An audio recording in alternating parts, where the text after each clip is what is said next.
Welcome to this extremely painful game of Nomad, where right off the bat you can see that 4 of the players have all spawned onto one screen of this map. My teammates, player 6, MC88, playing as the Burmese, and player 8, Mongo, playing as the Aztecs, are completely pincered against the edge of the map by the Chinese and Burgundians players. They have a really tough position, and it's going to be hard for player 8 to get any boars, probably other than this one. And player 6 is in a similarly rough position, but with at least a little bit more space. And he's done a really nice job to bring in a boar already. He might be able to get 1 or 2 more boars in this game, and that'll at least leave him in a decent position to succeed. I'm playing here as the Lithuanians, a great civ on Nomad, and we have player 3, Steelbread, a German 1700, who's playing as the Chinese. He's got a great town center for going for Chukanu, and my town center is pretty solid as well, but I'll need to get some boars in, and this game does not go very well for me. I'm just going ahead and chopping wood right now, because the Lithuanians have this bonus where you get extra food at the start of the game, and it allows you to get more fishing ships out early than any other civilization. Player 4, my teammate, Pig, is playing as the Turks, and he's just going ahead and collecting boars and chopping wood, as is the normal. Player 1, my enemy to the north, is playing as the Koreans. He also has a very strong TC with good stone access, and the Koreans are just a great civ. Player 5 gets this board that I needed, and this is about when I start to realize that I'm not going to have enough food to play a normal game. I already scouted player 1 to my north, and I'm just deciding at this stage that I'll put pretty much every villager onto wood. You can see that there aren't any boars on my screen other than all the way to the southwest here, which is a little bit too far for me to scout and just find that with good luck. The final player on the enemy team is Steelbread's teammate, another member of Clan Bun, Schmerkel, another German player around 1k7 rated, and a very capable Nomad player. He's got a great map because he has so much space for his town center. And player 1 is really the only other player in this kind of boom position, but there is an acceptable rush distance between me and him, so I might be able to attack him. Player 5 and player 3 are both pretty pinched here, even though their positions are good against P6 and P8 relatively. They still don't have a ton of space to operate. So really player 7 and player 1 are in the carry positions this game, and maybe player 4 for our team, if he can take advantage of his space. We go ahead and build an early lumber camp, because an early lumber camp is an essential part of the TC drop build. At this stage, I'm pretty much just using my fishing ships to collect food, and otherwise I'll send all my villagers onto wood. When I do drop my TC, I like to have a little bit of wood stockpiled. That way if the enemy does start shooting down my town center, which can often be a good play if your town center dropping with a civ other than the Persians, then you'll want to have that extra wood stockpiled, otherwise they will simply go onto wood, shoot down your TC, and eventually possibly win the TC war.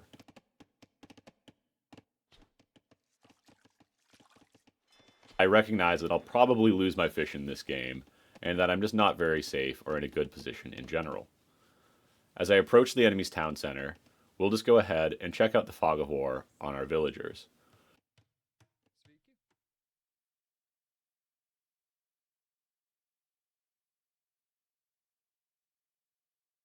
We already have a hard confirmation of the enemy's town center position, and I'll just go ahead and walk forward and build this just barely in range, so that if player 1 does shoot my town center, I won't lose it to the first volley of arrows. Placing your town center further away maximizes the amount of time that will take for player 1's first volley of arrows to go from his town center and finally hit yours.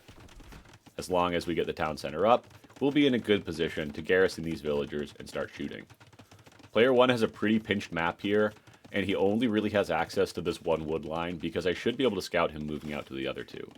I put 10 villagers in the town center, the perfect number for a TC war, and as player 1 goes to the feudal age and player 7 goes to the feudal age, planning to play water, I'll just go ahead and start shooting down the town center.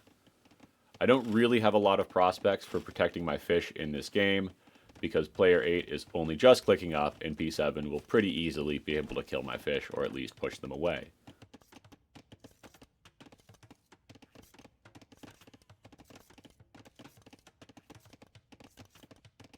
Player 4 is pretty laid up here, and he should probably be going for a fast castle, but he's only got 24 total pop, and I think he might actually be going for fire galleys with all of these villagers on gold.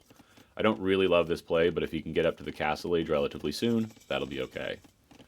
Player 3 is taking advantage of the stone red underneath his town center, and it looks like he'll be going for a classic 21 plus 6 fast castle. A really strong build, especially with the Chinese, because you'll be able to get up around minute 16, where other civs might take around minute 17, because the Chinese just have those extra villagers. Player 8 only is transitioning onto gold now, and he's only had that one boar, and he's just in a disastrous position, as he seems to have a Chinese castle inevitably going up on his face. Player 5 is still in the Dark Age, and he doesn't even have an eco upgrade as the Burgundian, so him and P4 are playing this one a little bit strange and not doing the best job, I would say. He is going up to the Feudal Age now, though, at 25 pop, and he seems to have suffered from the constricted space as well. So at least him and Player 8 are heavily behind in this game. Player 7 is just bringing in boars. He's having a very nice game, and it's a very high-level Nomad player thing to do, to actually bring in boars while you're fighting water, to make sure that you're going to get a good castle age behind the fireship play. Player 1 tries to tower my town center, which I don't really agree with in general, but I'm still not going to let this go up, simply because it's too easy for me to reinforce this area, because my town center is so much closer to this area than blues. So I should really never take a bad villager fight in this position, and just deny his villagers from doing shenanigans in the back. I've sent a villager to do shenanigans in the back as well, but I'm kind of coming to the realization that player 1's... But I'm starting to come to the realization that player 1's entire wood economy is right behind his town center. That does mean that we'll have a chance to eventually shoot down this TC, but it also means that my villager who's roaming in the back looking for damage won't find any. But my TC is actually quite low as well, and I've only got 1 vill repairing. So you'd really like to see 3 villagers repairing this TC, especially with 750 wood banked, when it's about to ungarrison, and now the town center is not shooting, so I'm not getting value out of this play, and P1 is getting free shots off, which is just a super painful unforced error by me. Though I do suppose you could say player 1 forced the error with his shenanigans in the back, and that's really the purpose of the shenanigans. It's just to take some of your attention away from other things that you're doing, and also to disrupt wood economies if you're able to get a little bit of laming done on the wood line or a tower set up. Player 1 doesn't have double bid hacks because he's so low on wood and he can't afford it, and that's really not great. What I'd like to see him doing instead is just shooting my town center a little bit less with his while he gets his wood eco up and running, because if he had double bid axe, this 12 on wood would be plenty to repair his TC long term. It's perfectly acceptable during a town center war to ungarrison some of your villagers and set up your wood economy for long-term success in the TC war, rather than just constantly taking the fight.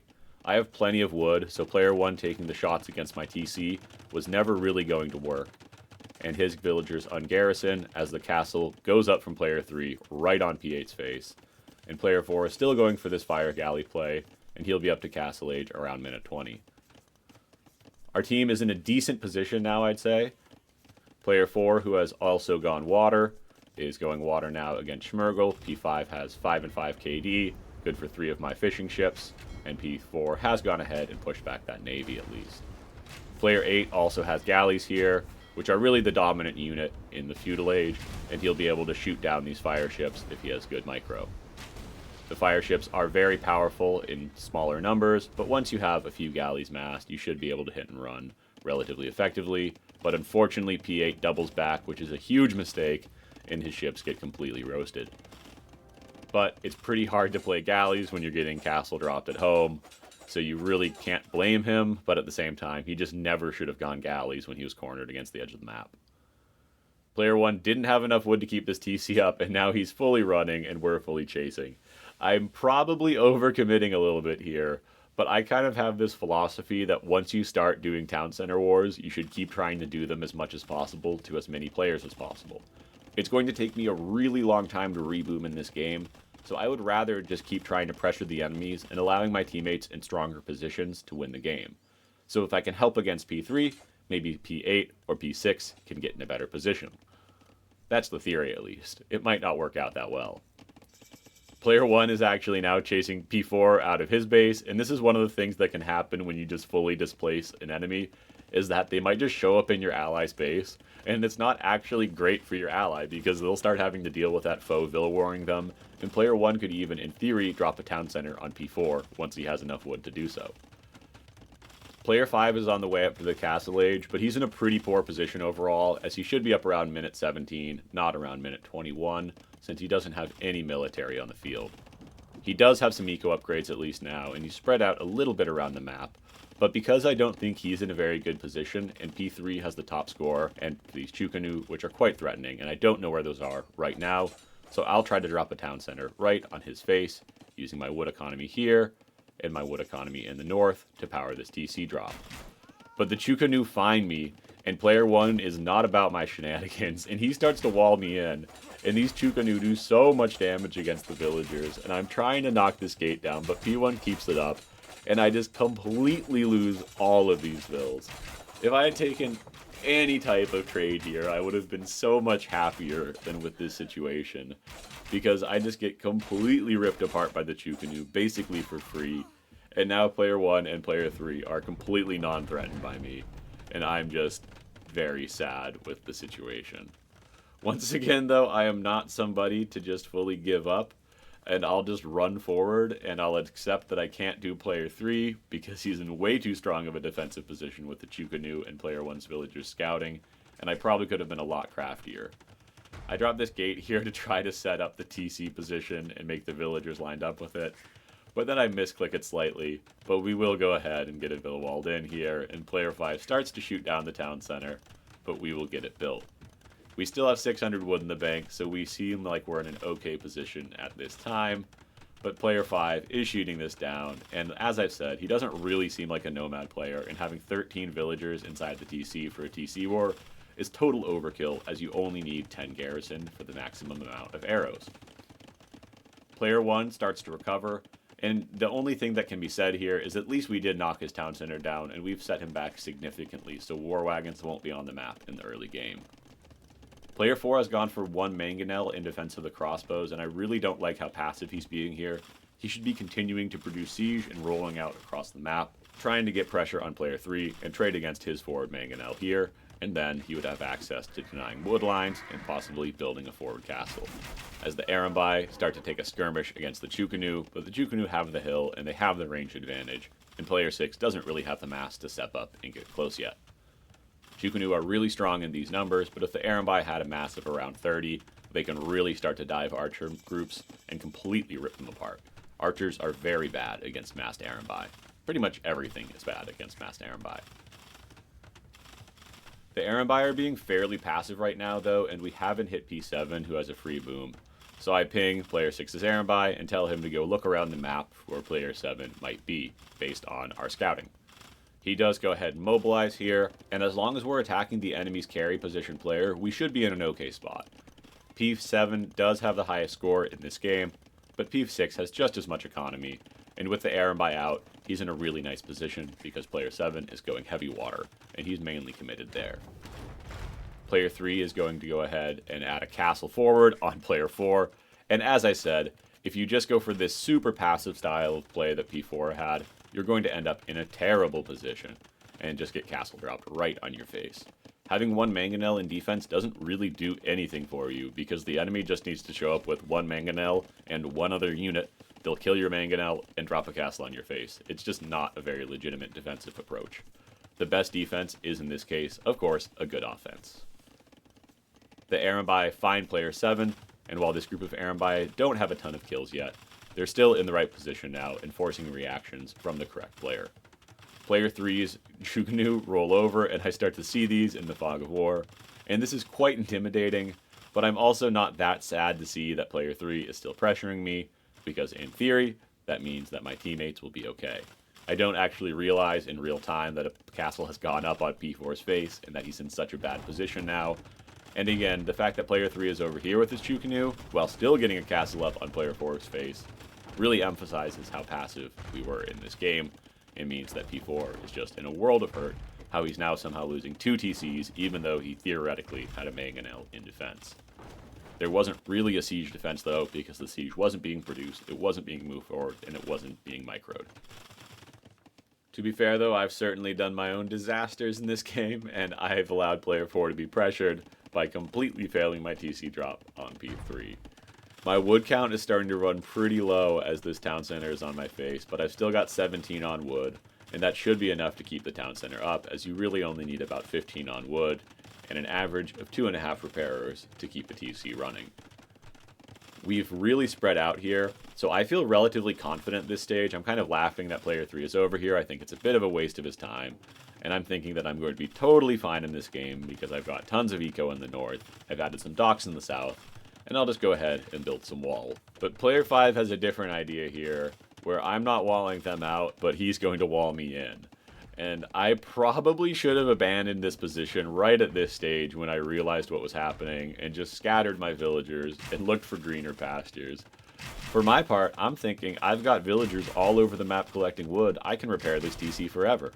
It doesn't matter if you wall me in. I'm happy to be here.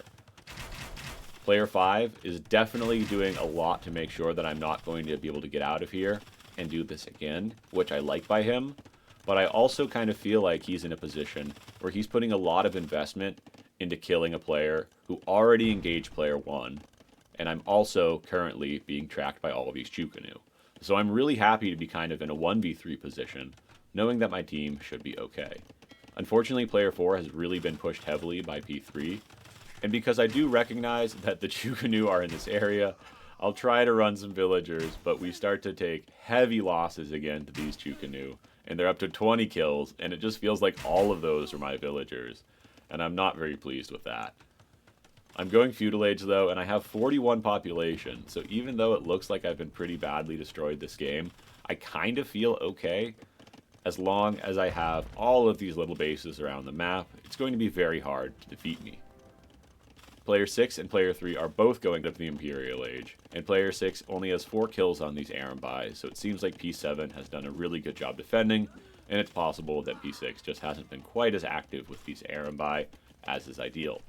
Player 8 has totally relocated to the back of player 6's base, and he's just free booming in this area, trying to recover.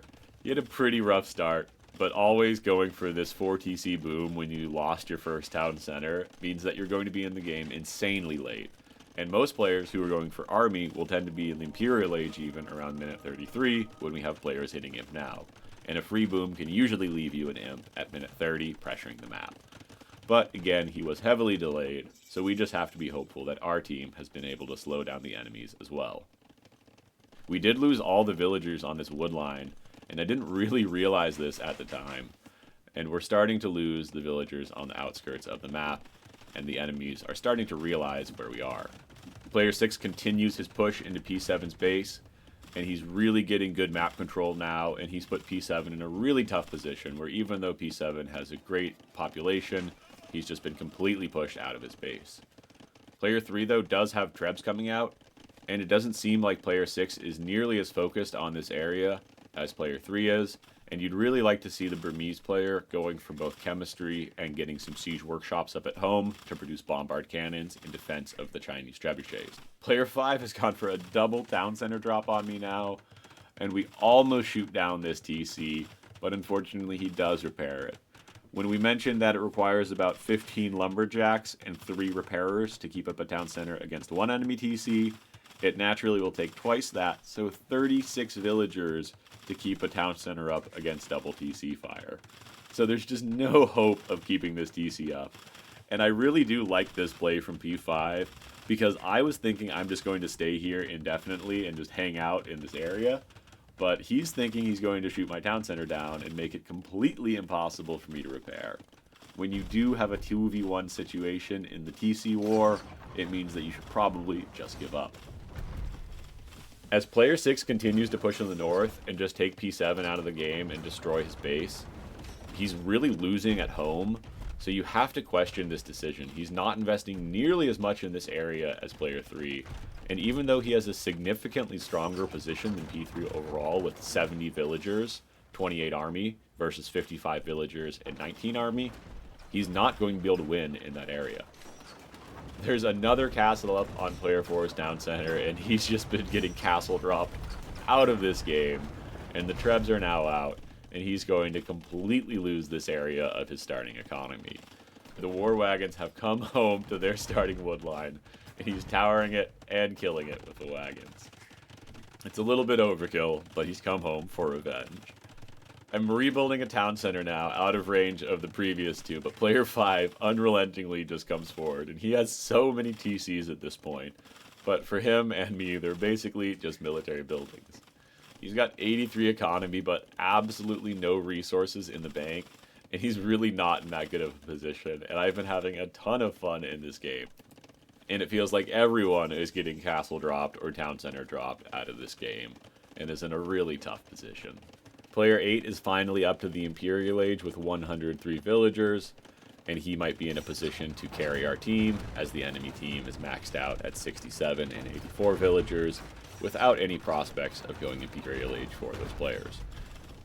Player 1's war wagons are incredibly strong units though, and they'll be able to dominate this area even against the defensive town centers from player 4, but at least P4 is up to the Imperial Age now, so he'll have the ability to make bombard cannons in defense as the Turks.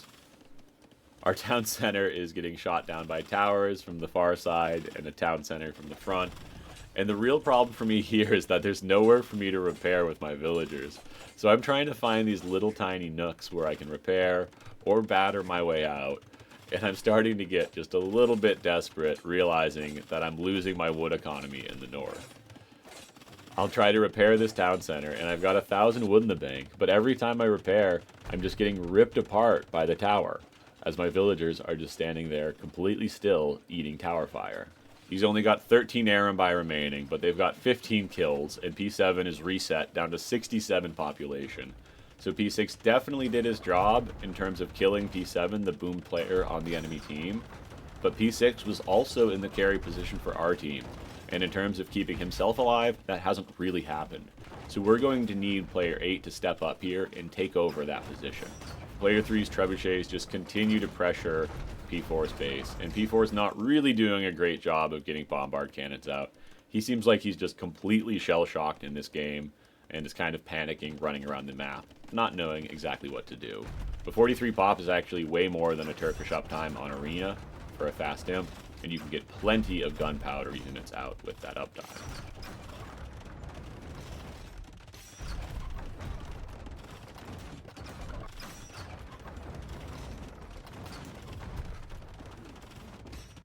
Player 1 has continued to seek his revenge against me and is just completely roasting my town center.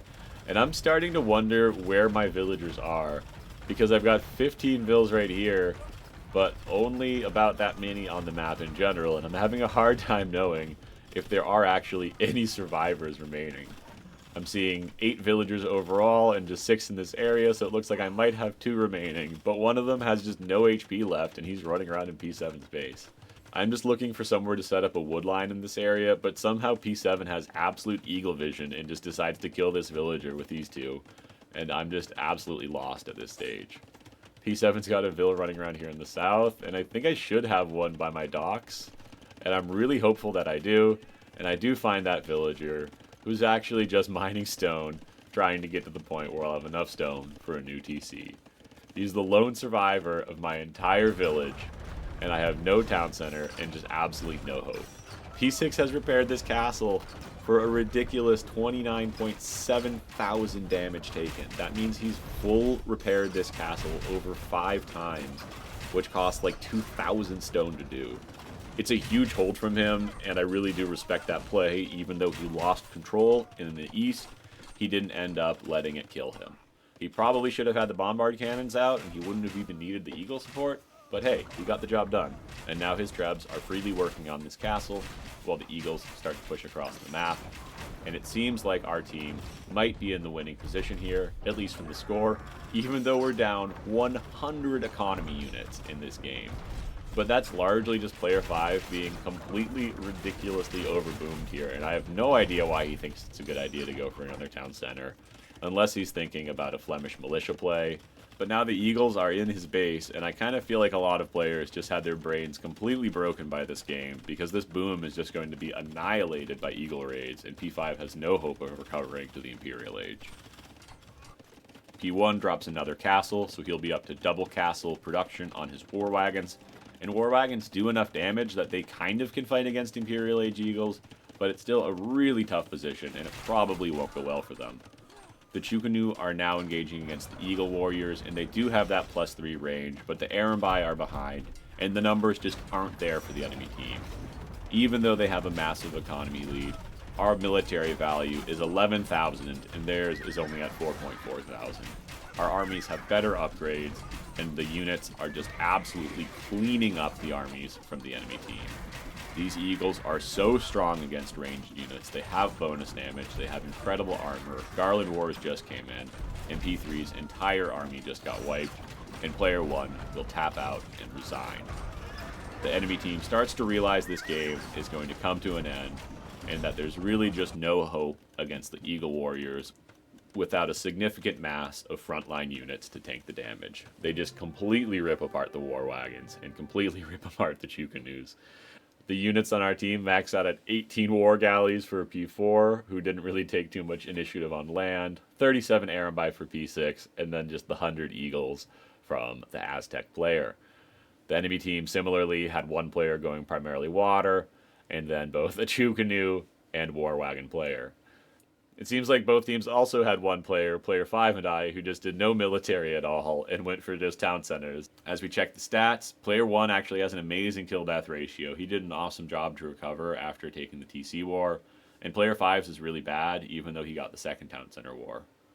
Player 3's kill-death would be better if it weren't for the fact that he got eagle rated at the end there, and our team's players in our carry positions just got into such strong economic positions where P6 and P8 are just tearing away with the lead eco. It's kind of hilarious to me that player 4 prioritized collecting a relic while his base was just getting completely fried all game. Please give the video a like or subscribe to the channel if you're enjoying the content. This is Varus. Have a great day.